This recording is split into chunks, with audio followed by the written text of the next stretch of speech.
We can't see them, but they're all around us, radio waves. These waves are a type of electromagnetic radiation like light and X-rays. But unlike the light we see, we can't see radio waves with our eyes. They travel through the air as invisible waves of energy. Think of throwing a pebble into a still pond. What happens? You see ripples, waves spreading out from where the pebble landed. Radio waves are similar.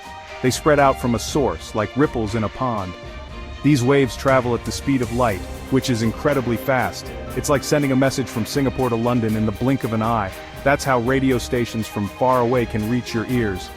But how do these invisible waves carry sound? Let's find out. Imagine you want to send a secret message to your friend across the playground. You could try shouting, but that would attract too much attention and everyone would hear it. You could whisper the message, but someone might overhear, and whispers don't travel very far. What if you could attach your message to something invisible and send it through the air, something that no one else could see or hear? That's what radio waves do with sound. They carry the sound invisibly through the air. Sound itself doesn't travel through the air very far. If you shout, your voice will only go so far before it fades away. Think about how much quieter a whisper is than a shout. Even a shout loses its power over distance. That's because sound waves lose energy as they travel. They spread out and become weaker. Radio waves, on the other hand, are much better at traveling long distances. They can go much farther without losing strength. Here's the clever part. We can attach sound waves to radio waves. This way the sound can travel much farther. This process is called modulation. It's like giving the sound a ride on the radio wave. It's like writing your secret message on a paper airplane and throwing it to your friend. The airplane carries the message through the air. The radio wave acts like the paper airplane, carrying the sound information through the air. It makes sure the message gets to where it needs to go. But instead of paper, it uses changes in its wave pattern to carry the sound. These changes are like a code. It's like a code that only your radio receiver knows how to decipher. The receiver understands the changes and turns them back into sound. Now let's talk about the two main ways we do this: AM and FM. Each has its own way of modulating the radio waves to carry sound.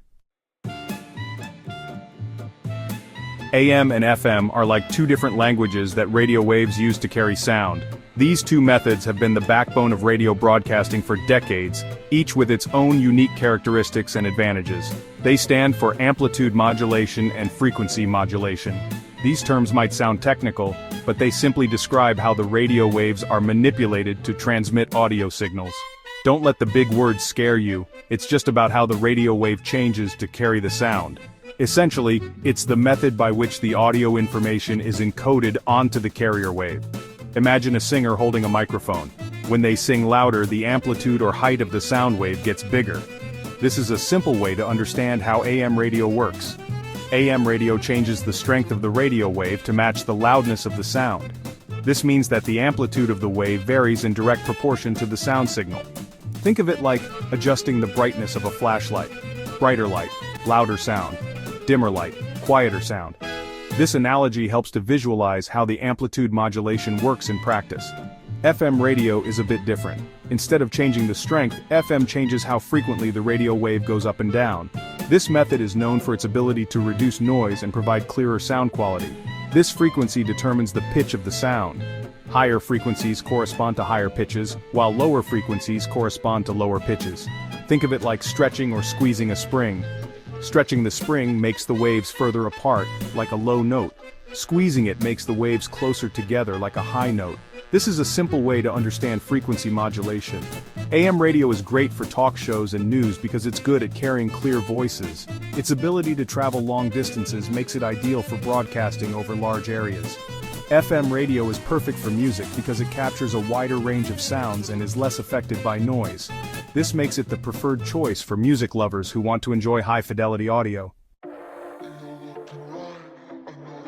Ever wondered what goes on behind the scenes at your favorite radio station? It's a fascinating journey from a voice in a studio to your ears at home.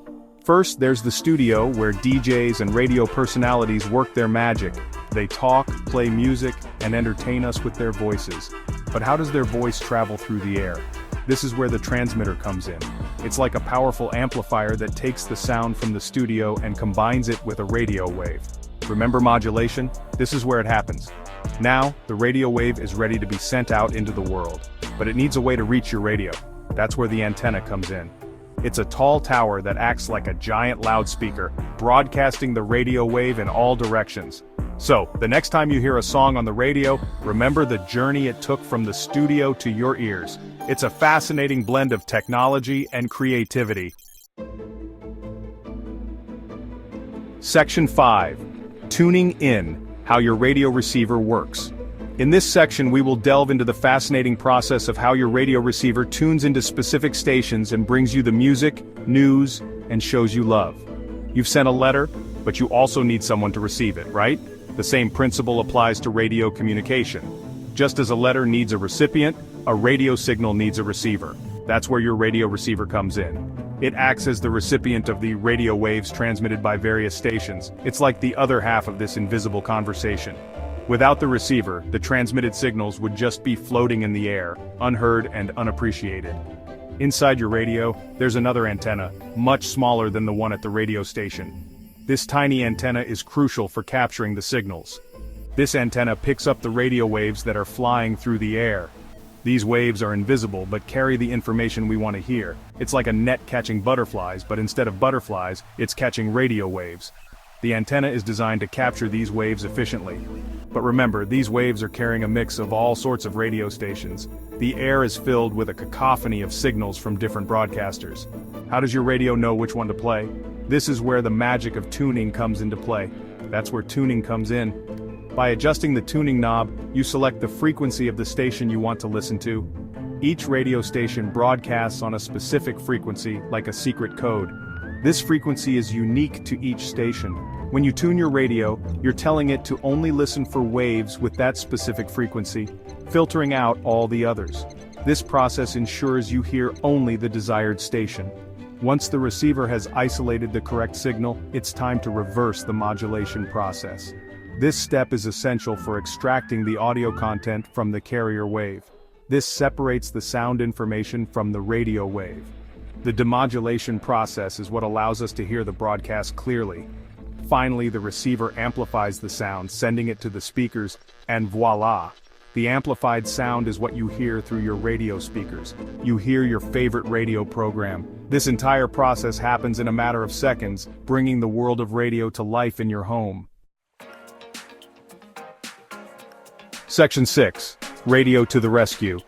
A lifeline in emergencies. Radio is more than just entertainment. When disasters strike or emergencies happen, radio often becomes a lifeline. It can be used to broadcast warnings, share vital information, and coordinate rescue efforts. Think back to World War II. Radio played a crucial role in keeping people informed during those dark days. It was a source of news, a way to boost morale, and a tool for resistance movements.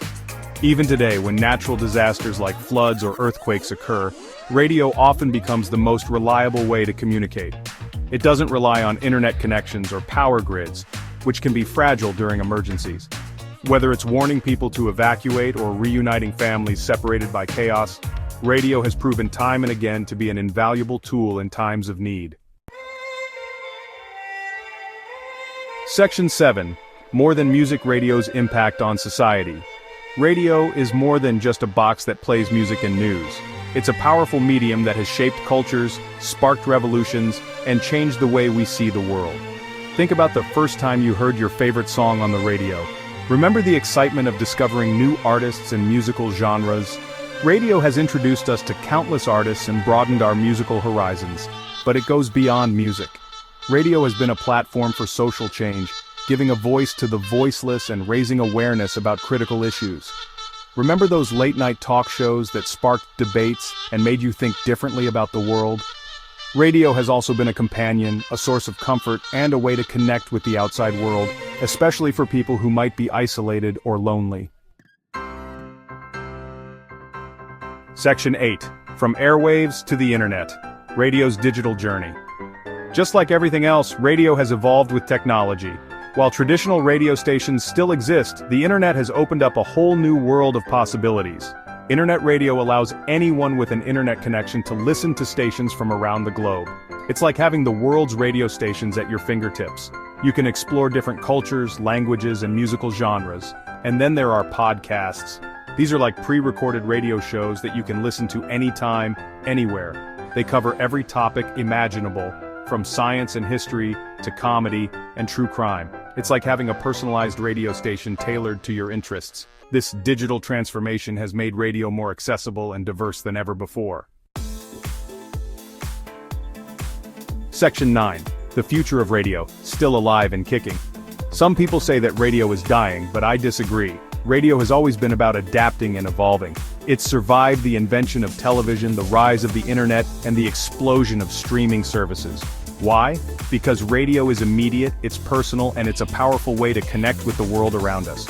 Whether it's through the airwaves or the internet, radio continues to inform, entertain, and inspire us.